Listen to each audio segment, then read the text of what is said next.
जली हुई पूंछ वाला बंदर। एक जंगल में नदी के किनारे एक बड़ा सा पेड़ था। उस पेड़ पे घर बनाकर एक बंदर रहती थी। एक दिन उस बंदर को खीर बनाकर पीने की इच्छा जागी, तो तुरंत उस जंगल के पास के गांव में गई। एक घर में घुसकर एक बड़ा सा कटोरा चुरा गई।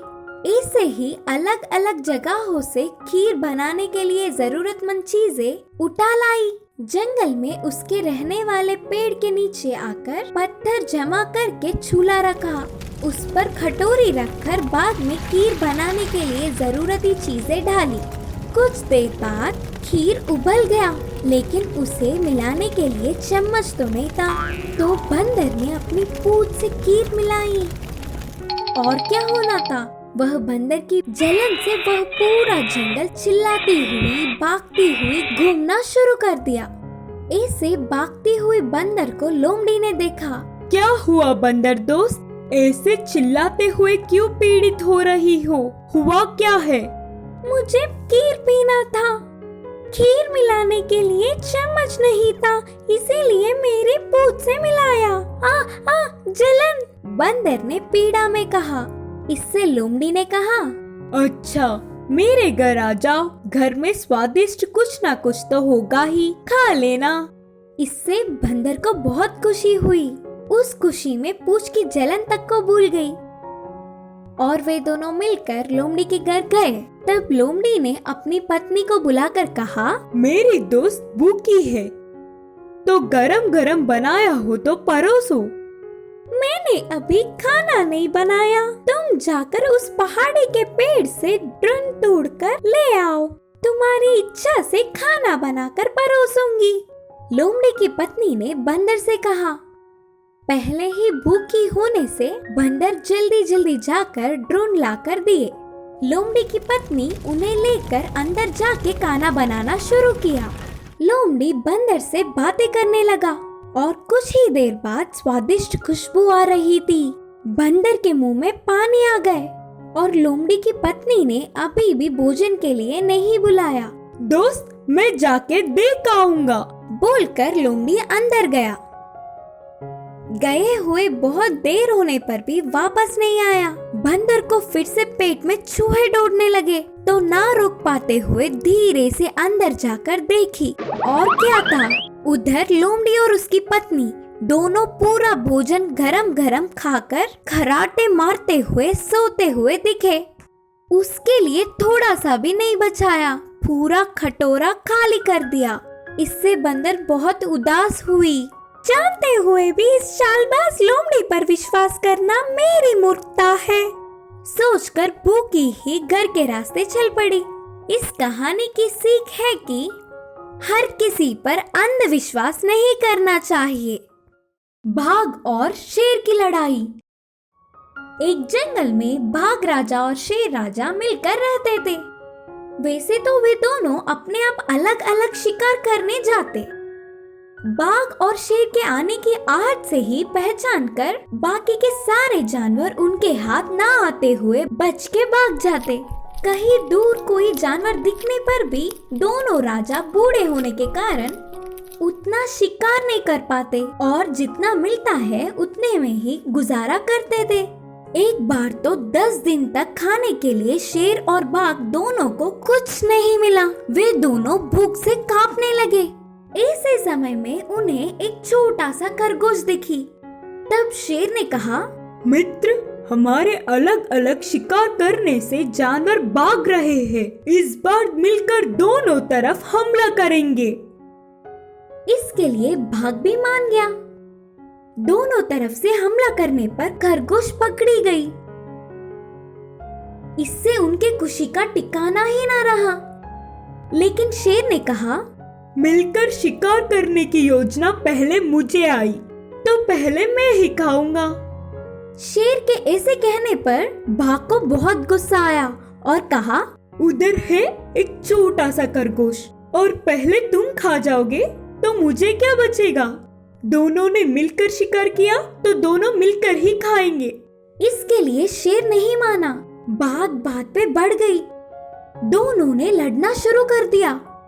ये पूरी लड़ाई पेड़ से छुपा हुआ एक लोमड़ी देख रहा था। पहले से ही बुढ़ापा, ऊपर से भूख से तड़पने लगे, तो वे दोनों ज्यादा देर तक नहीं लड़ पाएंगे करके वह समझ गया। लड़ाई कर कर के शेर भाग थक के कमजोरी से नीचे बैठ गए। वही मौका देखकर लोमड़ी तेजी से आकर खरगोश को छीन कर भाग गया। बिना बांट कर खाए, लड़ाई करके मुश्किल से मिली हुई खाना भी छूट गई करके शेर और बाघ उदास हुए। इस कहानी की नीति है कि दोनों के बीच की लड़ाई में हमेशा किसी तीसरे का ही फायदा होता है। पक्षी का गुस्सा। एक बार जंगल में एक साधु भगवान को प्राप्त करने के लिए तपस्या शुरू करे। पेड़ के नीचे बैठकर आंखें बंद करके साधु बहुत साल तक तपस्या करा। उस पेड़ के पास आने वाले पक्षी या जानवर साधु के तपस्या को भंग न करना बोल के बिल्कुल आवाज न करके उधर से चले जाते थे। लेकिन थोड़े दिन के बाद साधु का अधीरता नष्ट होकर तपस्या को बीच में छोड़ दिया। उतना ही नहीं, भगवान है या नहीं, अगर होते तो मेरे तपस्या के लिए अभी तक प्रत्यक्ष हो जाते थे। जंगल से वापस चलने लगे। उधर से जाने वाले साधु को एक छोटा सा पक्षी तालाब के पानी को उसके पूंछ से सूखा करने की कोशिश में दिखाई पड़ी। पूरा देखने वाले साधु को अजीब लगा, इसलिए पक्षी को तालाब के पानी को क्यों सुखा रही हो, वजह क्या है, ऐसे पूछा। उसके समाधान के लिए पक्षी, इस तालाब के किनारे एक पेड़ पर मेरा घोंसला है, उस घोंसले से मेरे अंडे फिसलने से तालाब उन्हें निगल लिया, इसलिए इस तालाब को पूंछ से सुखा दूंगा, ऐसे गुस्से से बोली। इससे साधु को ज्ञान उदय हुआ। इस पक्षी को जितना आत्मविश्वास है वो मुझे नहीं है ना। वापस जाके पेड़ के नीचे बैठकर तपस्या शुरू करा। ऐसे थोड़े दिन के बाद वन देवी प्रत्यक्ष हो गई। क्या वर चाहिए बोल के साधु पूंछ से तालाब को सुखाने का प्रयत्न करने वाली पक्षी की कहानी बोला और उसके कष्ट को दूर करने के लिए कहा। देवी ने वर दे दी। तालाब पूरा सूखने से पक्षी आनंद से जाके उसके अंडे को लाकर घोंसले में लगा ली। बाद में तालाब के पास जाने वाले साधु को बुलाकर, देखे क्या, मैं इस तालाब को सुखा नहीं पा रही थी बोल के वो भगवान ही इस तालाब को सुखा दिया। आपकी तपस्या से खुश होकर भगवान दिखाई दिए तो मेरा धन्यवाद उन्हें बोल देना, बोली पक्षी मासूम से। साधु धीरे से हंसते हुए ठीक है बोला। इस कहानी का सीख यह है कि प्रयत्न करने से भगवान भी हमारी मदद करते हैं। हाथी का सिखाया हुआ सबक। एक जंगल में एक हाथी था। वो बहुत शक्तिशाली और बुद्धिमान था। उसने जंगल में एक गुरुकुल खोल लिया था, जिसमें वो जंगल के सभी जानवरों के बच्चों को शिक्षा देता था। एक दिन जंगल का राजा बब्बर शेर अपने बच्चे को लेकर गुरुकुल आया और उससे कहने लगा कि ये भविष्य के होने वाले राजा है, इसे अच्छी शिक्षा दो। ये बात सुनकर हाथी ने कहा, गुरु के नजर में सारे बच्चे एक समान होते हैं, चाहे वो शेर का बच्चा हो या बंदर का, सबको एक समान शिक्षा देना गुरु का फर्ज है। ये सुनकर राजा ने कहा, तुम्हारी बातें सुनकर मुझे ऐसा लगता है कि तुम मुझे ही शिक्षा देने लगोगे। मेरे बच्चे को सबके साथ नहीं बल्कि अकेले शिक्षा देना। शेर की दहाड़ सुनकर हाथी ने उसकी बात मान ली।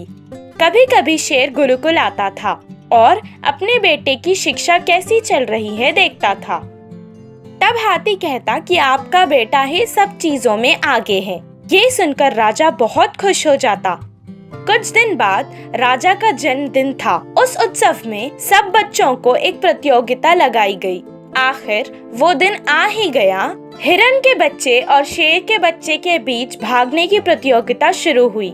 हिरन कूद कूद कर आगे निकल गई और उसने शेर के बच्चे को हरा दिया। दूसरी प्रतियोगिता बंदर के बच्चे और शेर के बच्चे के बीच हुई। ये कूदने की प्रतियोगिता थी, जिसमें बंदर का बच्चा ही जीत गया। शेर अपने बच्चे को सब चीजों में हारता देख बहुत गुस्सा हुआ और हाथी को तुरंत अपने पास बुलाकर उससे कहने लगा, तुमने तो कहा था कि मेरा बेटा हर चीज में सबसे आगे है, तो फिर ये क्या है? महाराज, जो भी मैंने सिखाया था उसमें ये तो हमेशा पहले ही आता था।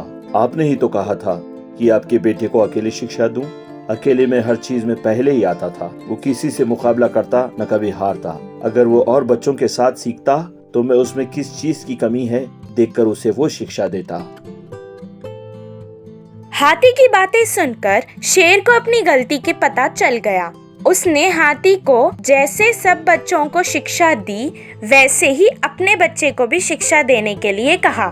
तब से वो सबके साथ सीखने लगा और वो सब चीजों में आगे निकल गया। कुछ साल बाद वो जंगल का राजा बन गया और सब पे राज करने लगा।